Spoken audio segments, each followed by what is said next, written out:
I'm Mike, And I'm Amber. Welcome to the Covenant Chronicles, where we tell you the truth about relationships. giving you the tools to build the foundation you always needed.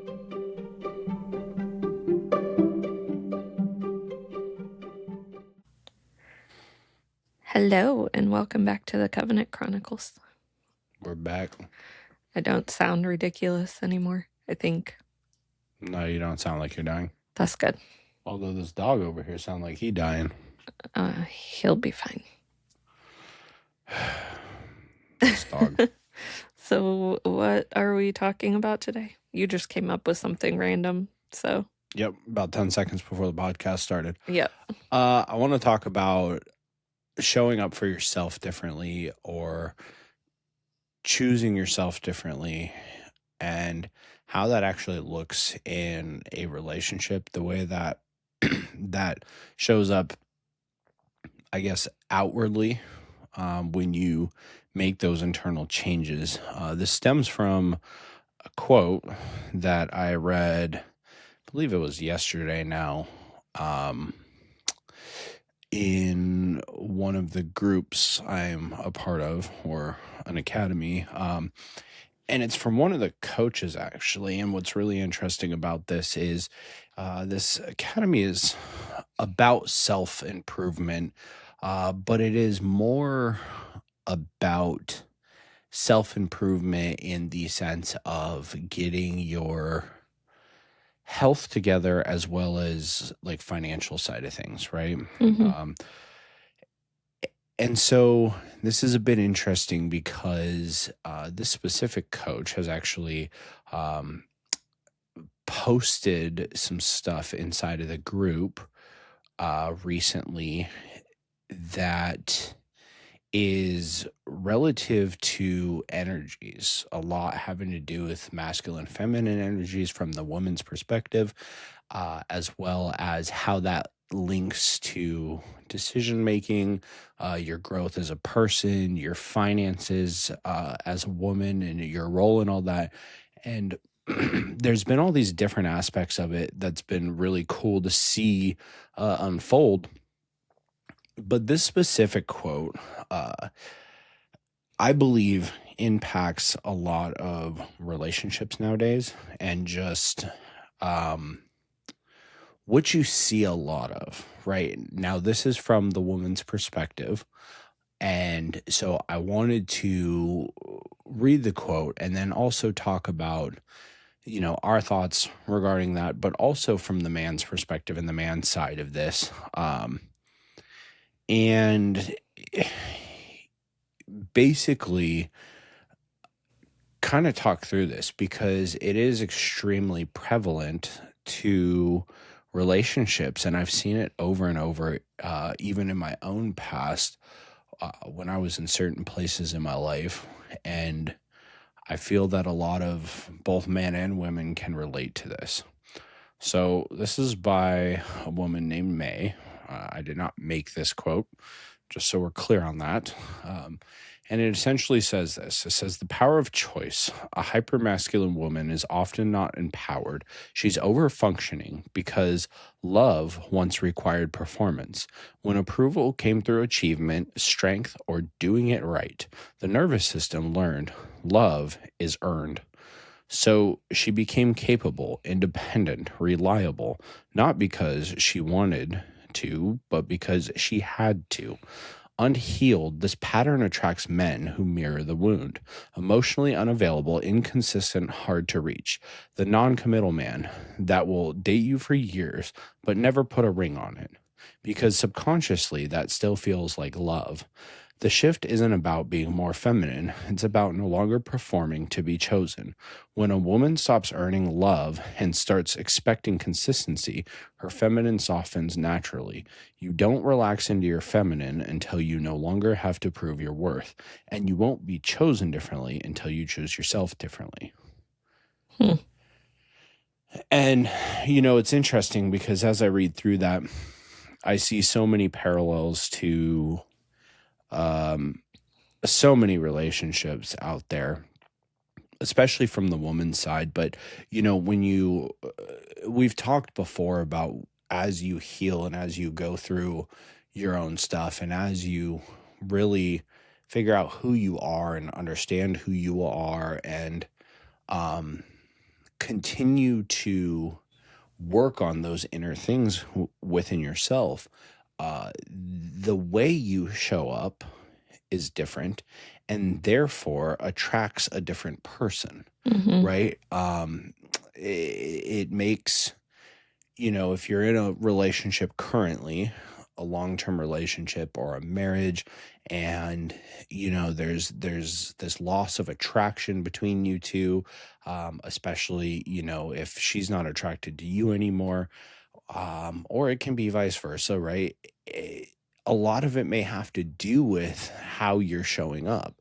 And when you do show up differently for yourself, you show up differently outwardly as well, which then, of course, leads to um, basically this situation in which you uh, gain that attraction back. Or if you're not in a relationship and you're seeking, or you're maybe just single and kind of doing your own thing right now, same thing can apply in the sense that as you work on yourself, you choose yourself differently, it will project outwardly and of course attract a different person to you, right? And what I wonder is, not wonder, I guess, to be honest with you, we could probably confirm this when we start looking at relationships, but is essentially how true this quote is inside of so many relationships and why they fail, um, and why people struggle so hard the way that they do, right? And due to this, like, well, I have to perform to be loved, right? Well, I'm gonna be honest, this goes a lot deeper than just relationships. Like, automatically when you read that, I was like, "Oof." That goes all the way back to childhood. Mm-hmm. And for women in particular, so remember when we were having a conversation with our friends about how, like, she struggles to not feel like she's gonna get in trouble if she's not doing something? Mm. That 100% this. And I say that because I like reading that, that's the first thing that popped in my head, and I was like, "That is exactly how I operated for so long, and why I constantly felt like I was gonna be in trouble." And it goes back to childhood to where we felt like we had to earn our parents' love. If we weren't doing something nonstop, we felt like we weren't gonna earn the love, right? And then that goes into relationships, and you carry that in, and you feel like if you're not constantly doing something, you're gonna get in trouble, and then you're not gonna get loved. Whether that be like eh, taking time for yourself, just relaxing, like those are all things that come into this because we feel like if we're not nonstop doing something, or like if our partner is home or just getting home, this is a big one. Like a lot of women will like be sitting and taking time for themselves, but as soon as they hear that their husband is home, they automatically have to get up and start doing something because they feel like if their spouse or husband walks in the door and sees them just sitting, that they're not going to receive love from them because they have to be doing something to receive that love. You know, if there's something sitting around that needs to be picked up and you walk in the door and I'm sitting on the couch and I didn't, pick that up, then, oh, he might not show me affection because he might be mad that, there was something sitting around and I didn't pick it up. Like, it's Well, and what's funny, right, is so if you read through this, when you're in that state, it's what you attract, yeah. right? Which is exactly what you dealt with in your previous relationship, right? If Mhm. like you'd been working on the house all day and the kids, made a mess or something, instead of, hey, let's teach the kids to pick it up, it was yelling at you for not being cleaned up, right? Mhm. And so you attracted that exact same thing. What's super interesting about this to me, though, is I can see this in men as well. And when they fall into more of a feminine energy, Mhm. this is what they do. And it's this behavior, Mhm. right, where they start seeking love. They start doing actions to get their partner, their wife, their significant other to show affection and love back towards them, Mhm. right? And it's so interesting because you could title this, I suppose, wounded feminine energy. Mhm. With that being said, when men get in this like really needy state, that's a massive turnoff for women and typically creates this cat and mouse game, right? Where like she gets turned off, so she pulls away, so he tries to, do more things or love bomb her because he's seeking that attention or that validation or that love. Then that repulses her more. So then it's just this constant, she's pulling away, he's chasing, right? But it's the same energy that you see here described as the feminine, wounded feminine energy, right? Yeah. And so it is really, and that's why I wanted to talk about this, because it was just this massive like connecting of the dots of things that we've talked about before and being able to summarize, maybe a couple different discussions that we have and put them into one and be able to say, okay, if you're trying to connect these dots, this is how to do it, Mhm. right? And so it is something that I would say that I consistently see inside of struggling relationships, though, is that one of the partners are in this frame to some degree. Mhm. Yeah, I think that would be true. It's it's definitely a hard one to get out of, especially if it's been ingrained in you for a long time. Ingrained, especially since like childhood, that if you weren't performing, you weren't doing something, you weren't going to be loved. Um, s- Even when you start working on yourself, it's a really hard one to break the habit on. I would say that in a lot of ways, I've overcome it, but in a lot of ways, I also still haven't. I still do have times where it'll get me, and I'll be like, "I haven't done enough." Like, "I haven't done enough today, he might get mad at me." And, Mhm. like, I know you're not gonna come home and get mad at me, but it's, like, that ingrained fear inside of me. And it's not always like, I don't always have that thought or that fear, but I do occasionally catch myself thinking that or feeling that, and I have to, like, catch it and be like, "Okay," you know, like, Mhm. I need to not be striving for that to be, you know, how you give me love or whatever, because it's not. Um, Which I think is also a testament to, when people start trying to fix something inside of a relationship or even inside of themselves, you know, it they expect these results immediately, right? mhm, It's kind of like the same mindset as going to the gym. You go start, you eat a little bit healthier, you start drinking some more water, and you go start hitting the gym with your New Year's resolution. And, it's kind of this thing of like, okay, well, a couple weeks, 3 weeks goes by, and you really don't see any results and you quit, yeah, right? And working out your relationship or working out yourself is the same way when it comes to actually fixing these things, right? Because, like, what you just described is a situation in which I don't give you a reason to feel that way.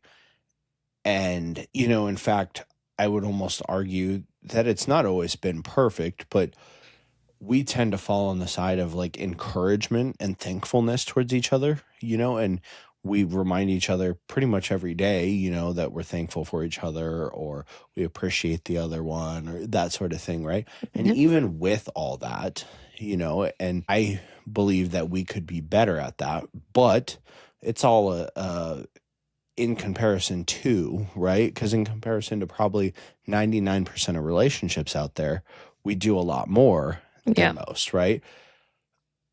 But even with that, you still fall into this category where you struggle with this, Mhm. right? And we've been together for years now. And it's just a testament to when you're working on these things, having understanding that if you love this person and you want to be with this person and you want to truly get to a better place, it's not a 1 day or a 2 day or a 1 to 2 week or even a 1 to 2 month journey in most cases, right? Yeah. Will you see progress after 6 months or a year? Yeah, 100%. Because if Yeah. you don't, you're probably doing it wrong, right? Yeah. But to get to that point of like, you know, completely like feeling different and not dealing with anything, you know, it's years and years and years. For sure. And it's kind of a fluctuating situation too, because I'd say probably when we first got together, I was like really self confident at that time. So, like a lot of things, I mean, granted, we didn't live together, we didn't, do those sort of things, but I think that I was just more confident in me and like what I was going to do, like I'm single and I've got this. And like, you know, I had a lot more confidence in myself. But then, like, once you moved in, some of that creeped up a little bit, Hmm. and which was more of like a fear-based reaction from past experiences.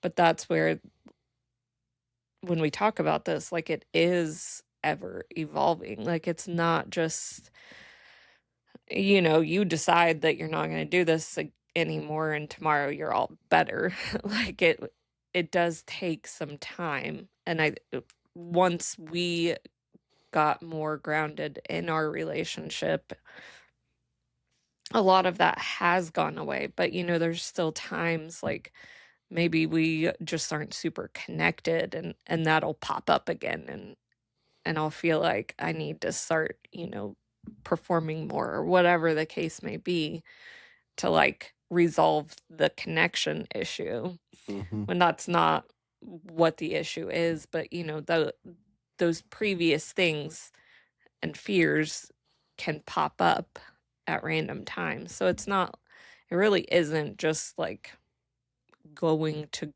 go away. It's something that you have to continue working on. And eventually, like the more you work on it and the more healthy your relationship is, it is going to just naturally like decrease that.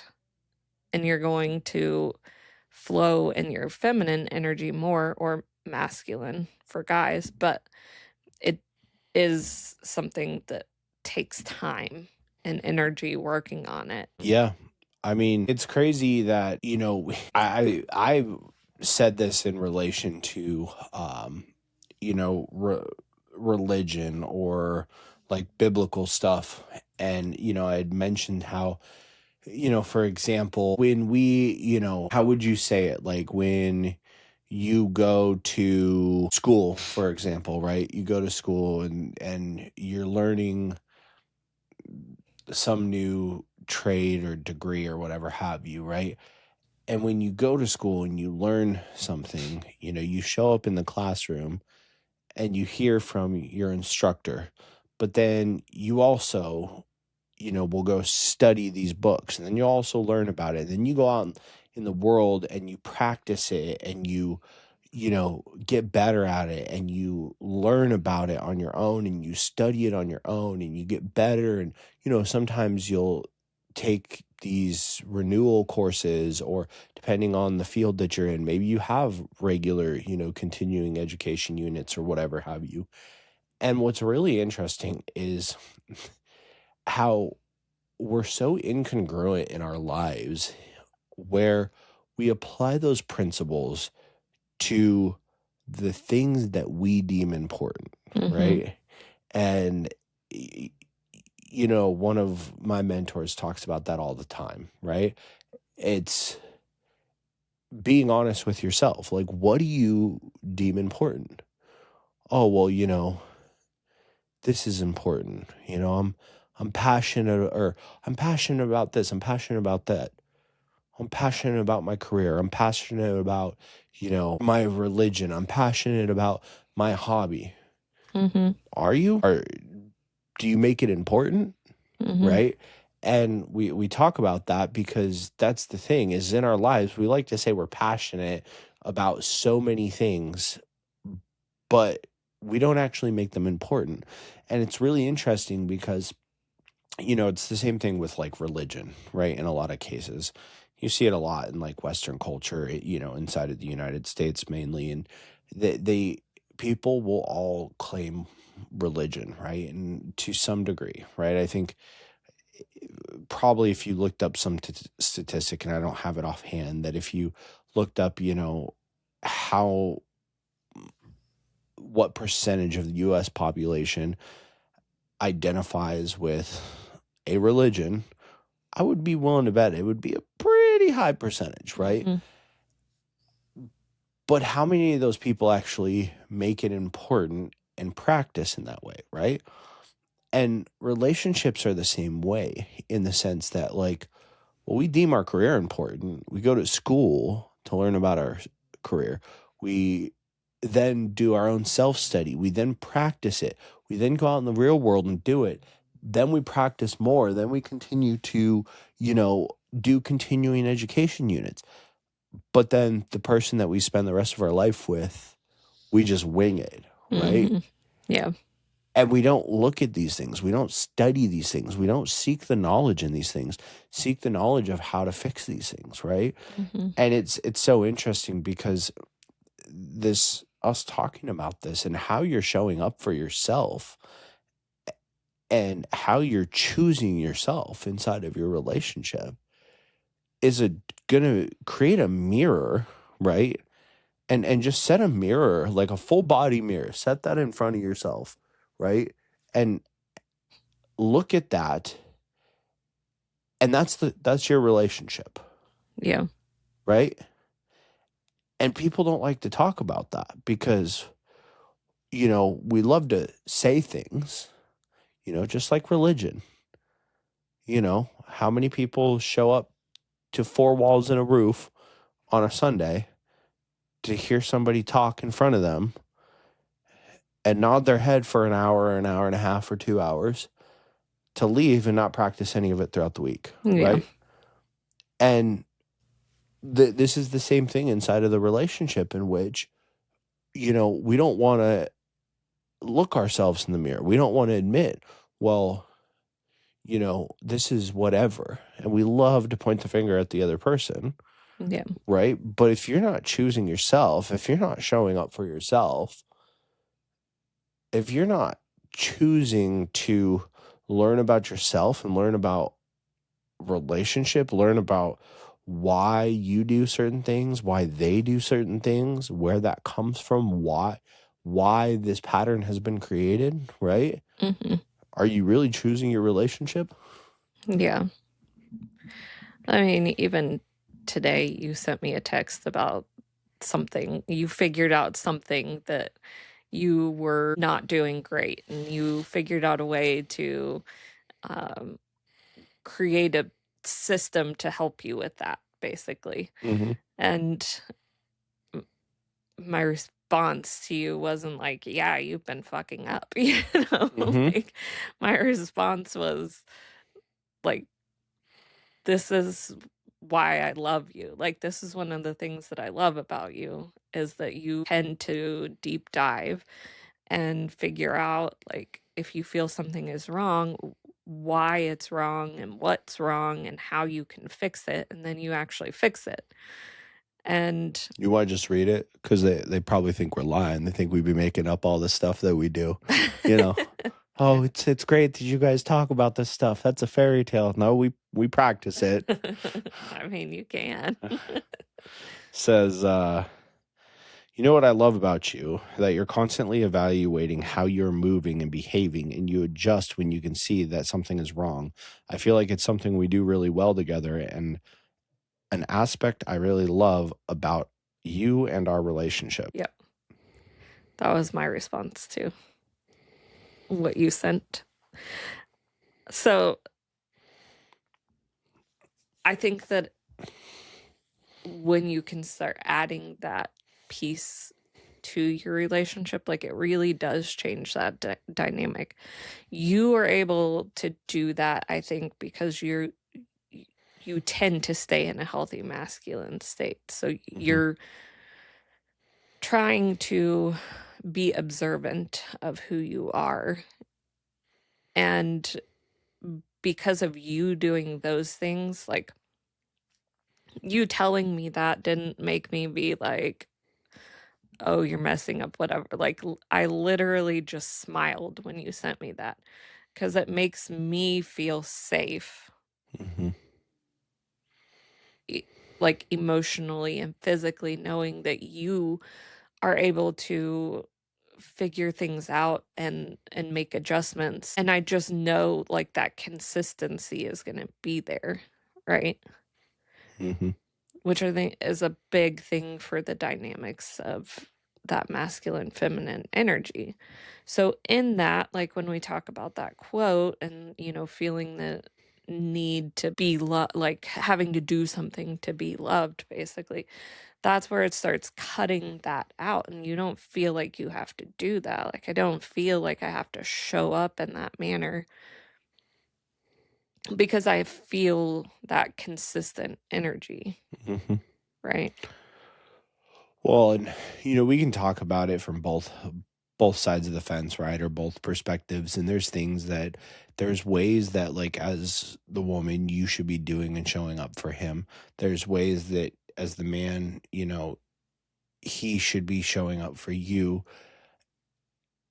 And, we've I'm especially hard on the men that, like, we've talked about over and over, and we constantly go back and forth about, because men are supposed to be the leadership role. And when we are stepping into that, right?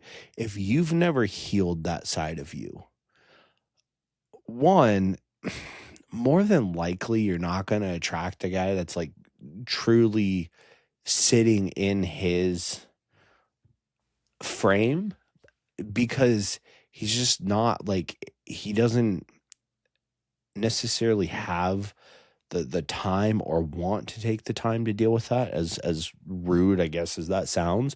Yeah. But it's just a fact, right? Now, let me put a caveat on that.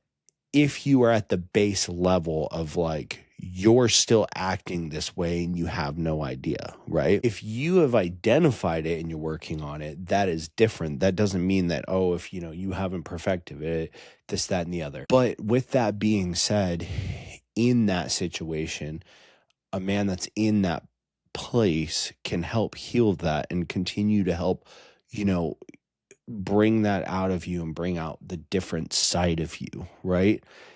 And I do see where a lot of women encourage, other women, or, you know, are hard on women about their behavior. And, it's the flip side of it, of, okay, well, you should be doing things like, I mean, for example, the text, right, that you sent me.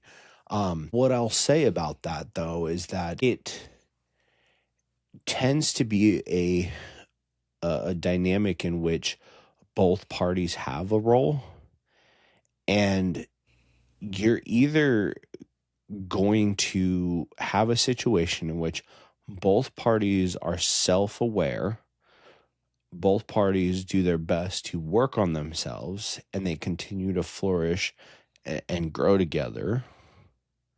Because no matter what stage you are at in that situation, as far as, like, if you've identified that you've got stuff to work on and you're making a commitment to work on it, if you just started your journey, or you're 5 years into your journey, right, you will always have something that you can do a little bit better, right? Mhm. And so that can be drastically accelerated with the right partner that sees your value and sees a relationship and a future with you. On the flip side of the coin, if only one of you is self-identifying this and continuing to actually commit to, I'm going to be better, it is very, very hard to pull the other out of that. Mm-hmm. And I would say that there's a better chance of a man pulling a woman out of that than a woman pulling a man out of that.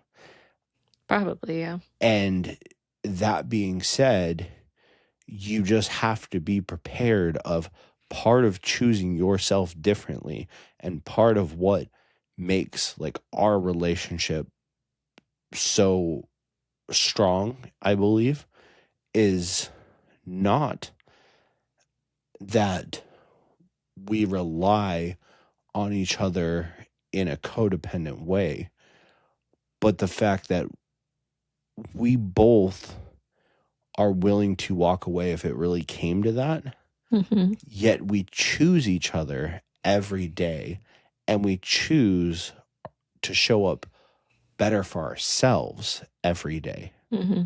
And some days we stumble, and some days are better than others. But the fact of the matter is, we continue to do that every day, Mm-hmm. right? And it creates this dynamic where we're not, that dynamic helps to work on the side of you that's like, well, I have to prove my love to him. And it keeps me away from, oh, well, I have to do things to make her love me, Mm-hmm. right? And it allows us to just show up and have fun and show affection and love in whatever way we feel at that moment, right? Yeah. And sometimes it's lovey-dovey and cuddly. Sometimes it's being playful. Sometimes it's, wrestling around with each other. Sometimes it's being dirty, like whatever it is, right? It allows this situation where we don't feel a need to exert our energy striving for this goalpost that keeps moving, Mm-hmm. right? We exert our energy showing up for ourselves first, and then for the relationship, which allows us to keep watering our grass and keep tending to our own garden and growing that together. Yeah, for sure. And that's been vastly different than, even beginning of our relationship and our previous relationships. I think um, we've really worked on that dynamic and have gotten to this place that we're at now. And, you know, end up with people being like, "Oh, you guys are so cute. You're like honeymooners." And it's like, I mean, yes, but also like we don't have to compete for each other's love, basically. Mm-mm. Like, So, and it's how we choose to show up every day. It's right. not even that this like blind, like, you know, euphoria, or like this blind, just la la land, right? Right. It's just we make a choice, and when we wake up, like this morning, every day, I before I leave, I kiss your forehead. Mhm. For some reason today, I because I was putting my stuff together in a certain way before I walked out the door, I kissed your forehead, but I hadn't completed putting my stuff together. So I did, and then I went to do it again, and I kind of stopped myself and was like, "Oh, I already did that." And I was like, "That's dumb. I'll kiss her forehead again if I want," right? And I did, right? Yeah. And so it's like that kind of stuff that's like choosing this every day is what makes those moments that, the flirty, the fun, the, all that stuff. Right. And it starts with actually understanding, though, like if you are chasing somebody to feel loved, you need to really like analyze that situation and say, one, is this really where I want to be? Mhm. Right? Or are you acting like a drug addict and you're chasing, this hit of dopamine or chemical reactions because, you get treated like crap, treated like crap, treated like crap, and then, oh, finally I've built up enough, brownie points that I get a little of affection, and you take your hit, and then Try again. into this, That's yeah, into the how same most cycle. relationships go, I think, Yeah. unfortunately. Yeah. But in saying all that, there's a different you can choose a different way. Hmm. You can. It's just it is hard, and like you said, unfortunately, I do think if you're already in that pattern, it is harder, I think, for women to pull men out of it, especially when you start growing and changing versus men pulling women out of it. And there might be times that you have to evaluate like what your boundaries are and what you're willing to accept and not accept inside of your relationship. And I know we really don't like to promote or encourage divorce, and like we feel very differently about it now, that we see marriage as a covenant instead of just, this relationship that you have. But I will say, it it has to be both partners willing to do the work and make the effort with each other, or it won't succeed. Well, and that's the thing, I see it all the time, especially from the religious community, and it's God, hates divorce and blah blah blah, and then I see scripture taken out of context about you know all that sort of stuff. But in all reality, though, you have to understand, like, there is a plan for you, and like in our case, for us to flourish, we had to put ourselves in a different environment, right? And those are very real situations. And we have to understand that, especially like if you haven't done the other things that we've talked about in these other podcasts and really worked on yourself, figured out what a covenant actually means, and healed yourself, there's a very real possibility that like you've created so much damage inside of what you currently have that maybe that's not your plan, Mhm. you know?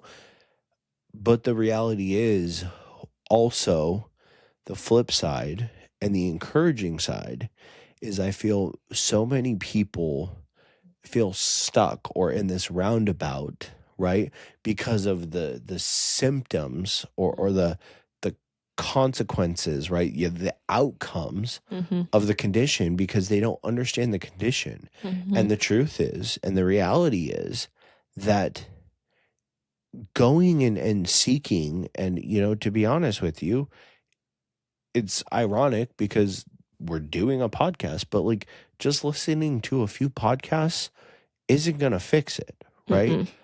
But if it's worth fixing it and you're like, hey, this is what I want, and it's not that emotional fear of, well, what if, Mhm. right? And you just got to be honest with yourself. Stop when you're in your calmest, most clear state. That is where you really think things through. Stop making emotional decisions when you have anxiety and you're, oh, I'm trying to. That's not when you make decisions, right? Mhm. You know But what is also a giant thing for this is mindset. uh And huh, if you haven't started working on your mindset, like, that might be a great place to start yeah, because I know people who really are not in the right mindset will listen and be like, "It's not that easy." But it is crazy how easy it actually is to change your mindset. Like, all it takes is you positively speaking life into everything mm-hmm. consistently to actually change the way that you view things and the way that things around you move.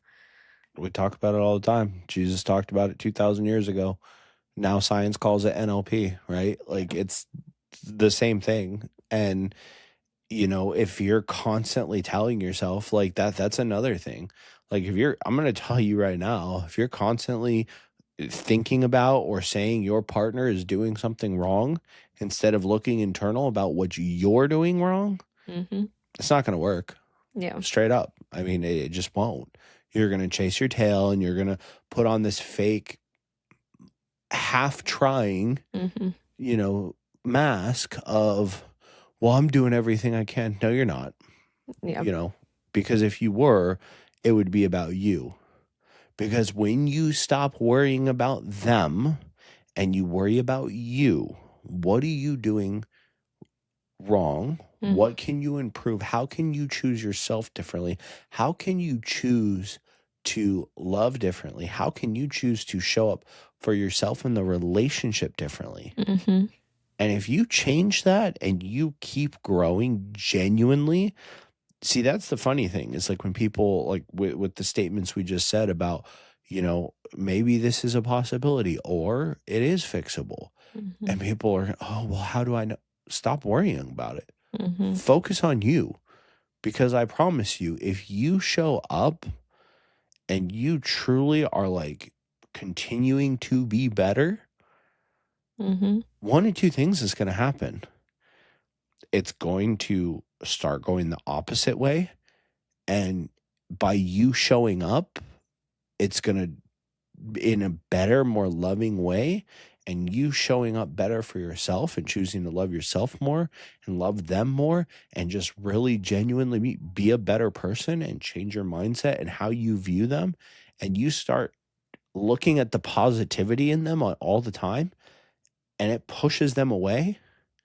Well, that's kind of your answer right there. But the Mhm. flip side is if you do that, you would be amazed at how well it will actually start making them change and changing their heart, Mhm. right? And softening their heart and actually getting them to say, well, maybe I'm screwing up, right? Mhm. Because this person's showing up for me and I'm failing right now, right? Yeah. And then it triggers something in them. So at the end of the day, like if you're on the fence about your relationship, stop worrying about what that decision is. Show up for yourself, show up the best way possible, show up 100% for your partner. And that includes changing your conversation about your partner and about yourself, more importantly. Mhm. And when you do that and you've made genuine change in your life and you can see and feel so much better, where did the relationship go? Mhm. I can give a concrete example of this. Like, we just went skiing yesterday, right? And my previous outlook on skiing has always been, I'm really bad at skiing. I don't do great at it. Like, that's just how it is. And then I show up anxious about it and like Mm-hmm. worried about it. But on Saturday before we went, I kept being like, dude, I'm gonna be awesome tomorrow. Like, I'm going to rock skiing. Yeah. I'm gonna be so good at it. And like I did show up with like a little bit of anxiety because, I've told myself for so long I'm bad at it. Mm-hmm. But I just kept telling myself like you've got this. You're going to be awesome at this. You're going to rock skiing. And I did. Like obviously I'm not like a perfect skier, Mm-hmm. I wasn't like shredding down the mountain, but like I didn't fall at all yesterday, Right. you know. So Well, it's like how you show up. Like I showed up believing that I could do it and Well, I and that's did the it. thing is like I kept telling you too, because like in the encouragement side of it, because like I hadn't been on a snowboard in probably 10 years, right? And before I stopped riding, uh, I was never pro level. I'm decent, right? And back to the whole compared to what, right? Yeah. Well, I had friends of mine that I used to ride with that got sponsored, right? Like they were pretty darn good, for skiing and snowboarding. And so, but I could go up, I could hit, whatever the kids are calling it. We called it the mountain back then. Now all the kids are into like, oh, it's a blue, it's a black diamond, it's a double black diamond. And it's like, well, this is just this run down this chair, or, you go to the run over to the right on this chair. And like, the chairs had numbers, and now there's like a million, for us, the ski resort here has a million different names for everything. And they've Yeah. got color codes of how difficult it is and on everything. And I'm like, man, like, yeah, I know that, like, they used to have Olympic skiers train up at this mountain, but, to us, it was just a mountain, right? Now Yeah. it's all labeled and color coded. And, anyways, I could do the whole mountain, and we could, I could hit small jumps and do 360s, and, nothing like crazy, crazy, but I was confident. But I wasn't on board for 10 years, Yeah. and then we went 2 years ago, and I jumped back into it head first, and we went, I think, twice that year. It was kind of like riding a bike, and getting back on it. But then last year was a crappy snow year. So here we go, 2 years later, now back doing it. And granted, it is like riding a bike. It took me a couple runs but there is a few times that you get down towards the steeper parts, especially towards the end there, and on some of these runs, and I would be feeling myself, I'd be listening to my little music, jamming out, dancing like a goofy, whatever you want to insert word there. And, I would go down and hit a little lip of something, do a little 180. And then all of a sudden I'd start bombing down and haul butt down to the end of the lift there. And I turn around expecting you to be halfway up the hill still. And you're like 100 feet behind me, maybe 100 yards at most. And I'm like, man, like that's, like I hit that last run pretty hard, and like you weren't that, Mhm. like Yeah. far behind me, and so it's just funny because 2 years ago when we went, like you said, total lack of confidence. It was like you fell every 20 feet, Yeah. you're like, oh, I That's can't do this. terrified to do it. Yeah. And it's Yeah. funny. And then here we are. You had no more practice after that, Right. but 2 years later with zero riding in between. And it's just like, you had to like even remember how to buckle your boots properly, and you're just the level of confidence difference was, Yeah. like you could actually go down and make it down, and Yeah. it does make a massive difference though. And it's funny because we've seen it, or I've personally seen it, and I know you have too, in relationships where like when people start focusing on themselves, like I've seen success stories, right? I know of a guy personally right now that I see on a weekly basis that it was 2 years. Like his wife asked for a separation, and he just dug in and said, okay, and worked on himself. And, he focused on learning the Bible. He focused on himself. He focused on being better as a person. And he's like, okay, it is what it is. Like, I just need to focus on being the best version of myself and showing up for my kids, you know? And 2 years later, she's like, hey, can you start sleeping in the house again? Mhm. You know? Yeah. So, I mean, at the end of the day, like we said, it's a long journey, right? And like, it's hard because people want this definitive answer, and we look for that in our entire life of like somebody to hit us in the face with a big flashing neon sign of like, what is the decision here? What direction do I go? And the answer truthfully is like, without knowing every detail of your situation and the past and the history and learning about your both of your childhoods, like, can't give you an answer. Right.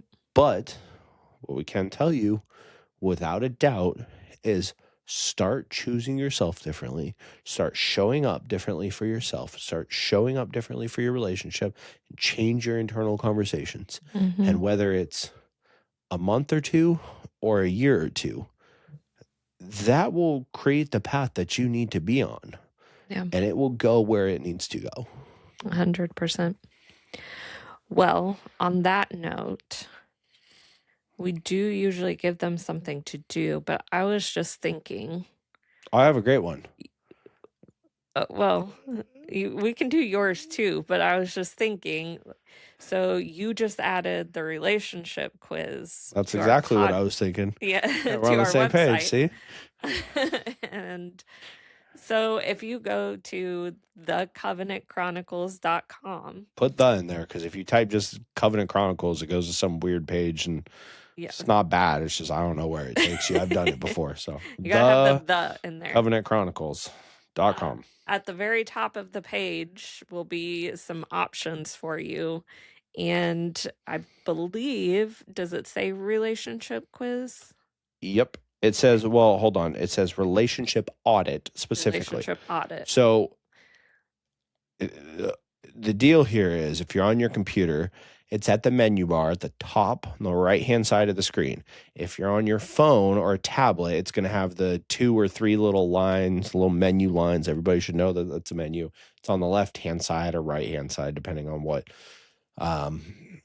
operating system you're on, and it will be in that menu, and it is one of the biggest text on the menu, even bigger than all the apparel and all that stuff. So it is relationship audit. It is built in a way to print it out. I did that intentionally because there's something about writing things down. It is a magical thing. Yeah. I have it built electronically. I have it in, I use this audit in my coaching for some of my business owners and entrepreneurs that I coach with because we do mix in some of their dialing into the relationship with the business side of things. And in that form, it is built out in an electronic where they can go take the little quiz as part of like some of the other information. But that being said, yeah, print it out. Yes. Each one of you do them separately. Yep. And then you come back together. Yep. And compare answers. Yes. So it's there. It's free. You don't even have to put your email in. No. If you don't do this, you're lazy. Straight up. There's zero excuse. You don't put your name. You don't put your not email. Collecting your emails for it or anything. It's just there for you guys to get. Literally just go there and do it. Yep. And it really is great. Like we've even done it together and sat down and, compared our answers and figured out areas that we feel like we could improve. And so just go check it out. Do that this week. Make the time to sit down with your partner and take the quiz and then compare answers and just discuss where you're at.